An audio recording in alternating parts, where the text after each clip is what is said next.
sem saída. Existe um caminho, existe uma saída, e ela vem de Deus. Só que ela é inescrutável, é impossível de se investigar, é impossível de se compreender. E ele diz: porque quem compreendeu a mente do Senhor? Ou quem foi o seu conselheiro? Ou quem lhe deu primeiro a ele para que ele recompensasse depois? Porque dele, por ele e para ele são algumas coisas. É assim? São todas as coisas. O que está dizendo aqui? Porque dele, por ele e para ele são todas as coisas. E Paulo termina a sentença dizendo: glória, pois, a ele eternamente. Nós vemos que desde o início da história da humanidade, vemos Deus criando Adão. No registro do livro de Gênesis, Deus cria Adão com uma capacidade mental absurda. Que Adão, ele era responsável por cuidar da terra, por lavrar a terra, ou seja, ele já trabalhava. Ele era responsável por cuidar do jardim, por dar nomes aos animais, e ainda tinha um tempo para conversar com Deus no fim da tarde. E tinha uma capacidade mental fora do comum, uma capacidade que nós hoje não temos, porque sabemos que com a entrada do pecado no mundo, a capacidade mental do ser humano ela foi reduzida. Nós não temos mais como fazer as coisas com a mesma capacidade que Adão fazia. Apesar disso, apesar de tanta capacidade que Adão tinha já no início da criação, ainda assim ele não tinha condições de compreender os propósitos de Deus para a vida dele. Ele não tinha condições, com toda a capacidade aumentada que ele tinha, de entender os caminhos do nosso Deus. Tanto que ele caiu. Se ele compreendesse o propósito de Deus nos seus detalhes, com toda a sua sabedoria, com toda a sua inteligência, se ele conseguisse compreender os caminhos do Senhor, ele provavelmente não teria caído. E se você for ver o objeto do primeiro pecado, o objeto que trouxe aquela tentação ao coração humano pela primeira vez, foi pegar o fruto de uma árvore. E era que árvore era essa? Quem lembra? Aqui é meio escola dominical, eu vou falando, vocês vão respondendo. Lembra que árvore era aquela? A árvore do conhecimento do bem e do mal. Olha que interessante. Adão, com toda a sua capacidade mental aumentada que ele tinha, com toda aquela pujança mental que ele possuía, ele ainda tinha no coração o desejo de conhecer as coisas como Deus. E no culto de jovens nós vemos, a princípio se dirigindo diretamente aos jovens, nós vemos qual é o comportamento natural dos jovens. Todo jovem, ele é curioso. É ou não é? Os jovens ficaram calados. É curioso. Todo jovem quer descobrir uma coisa, outra, ele quer investigar, ele quer saber. Que o adolescente, o jovem, é curioso. Ele quer saber, ele quer investigar, ele quer ter resposta. É a mesma angústia que se tinha lá no Éden. Eu quero ver como Deus, eu quero sentir como Deus, eu quero saber como Deus. Só que isso não é só coisa de adolescente e jovem não, gente. Nós, adultos, mais experientes, nós também somos curiosos. Nós também investigamos as coisas. Nós também não engolimos qualquer conversa. Nós também, quando as coisas vêm sobre a nossa vida, situações muitas vezes adversas, difíceis, nós não ficamos simplesmente parados e falamos: essa é a vontade do Senhor, amém, glória a Deus. É assim com você? Não engana não. Senão eu vou achar que é só comigo, é só na minha casa. Não é que eu sei. Nós somos curiosos. A angústia do Éden permanece no nosso coração. E Paulo vem trazendo essa resposta tão maravilhosa. É um dos textos mais lindos da Bíblia para mim. Vem trazendo essa resposta tão maravilhosa para uma angústia tão antiga que brotou no coração do ser humano. Nós vamos falar um pouco sobre propósitos. Eu até pus um título aqui: propósitos insondáveis e estratégias perfeitas.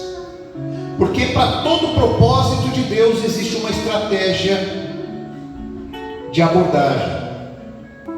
Seria muito simples para Deus chegar e falar: olha, esse é o ser humano e a partir de agora o ser humano vai começar a me adorar agora.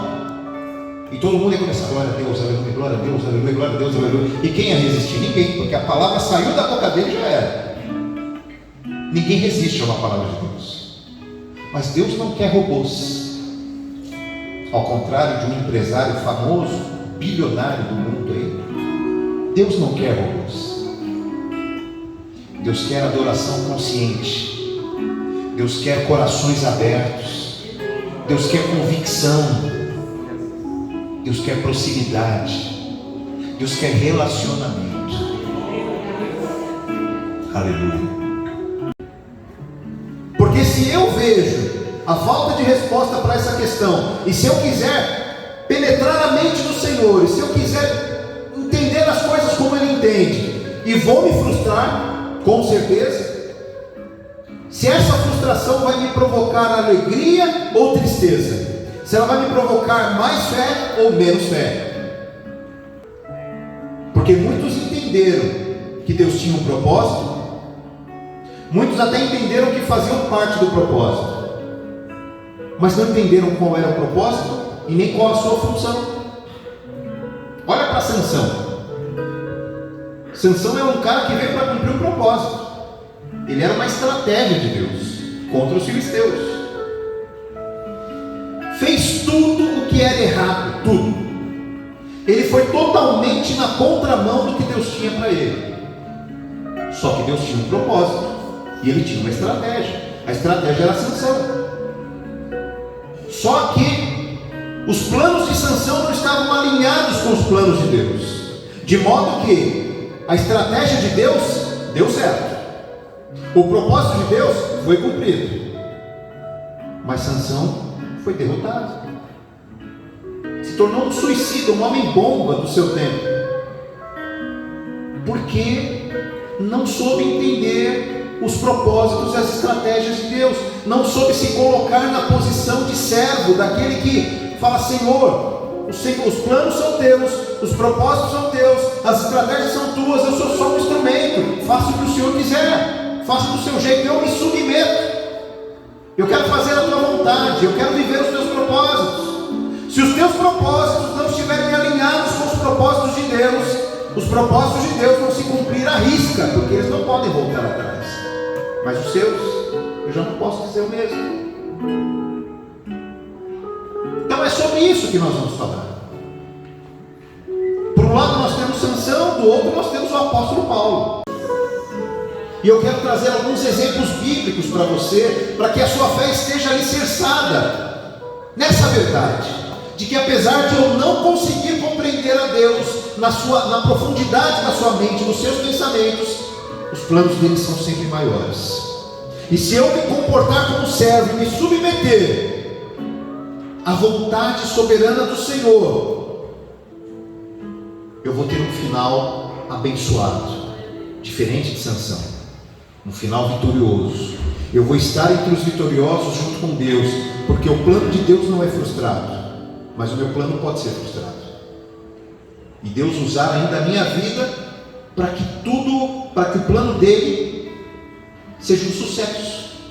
O plano de Deus para os filhos de Deus foi um sucesso. Sansão matou todos, mas ele não estava entre os vencedores. Então eu vou trazer aqui alguns exemplos bíblicos rapidamente, para a gente entender sobre propósitos insondáveis e estratégias perfeitas. Ele usa as coisas loucas desse mundo para confundir as sábias. Ele usa as coisas que não são para confundir as que são. Ele continua fazendo isso ao longo da história. Ele continua fazendo isso até hoje. Na terra dos Gadarenos. E quando ele chega, ele se depara com um homem que a Bíblia diz que correntes não podiam segurá-lo.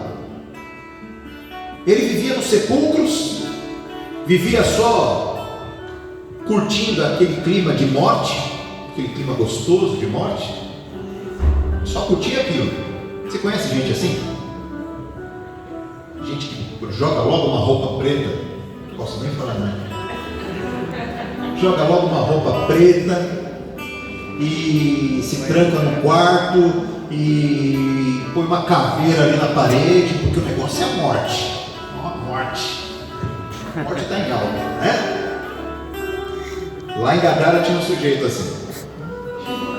Só que o que estava dentro dele não era muito legal, não. Ele era movido, a Bíblia diz que pessoas tentavam acorrentá-lo e ele quebrava as correntes, nada podia segurar aquele homem. Ele tinha uma força sobrenatural.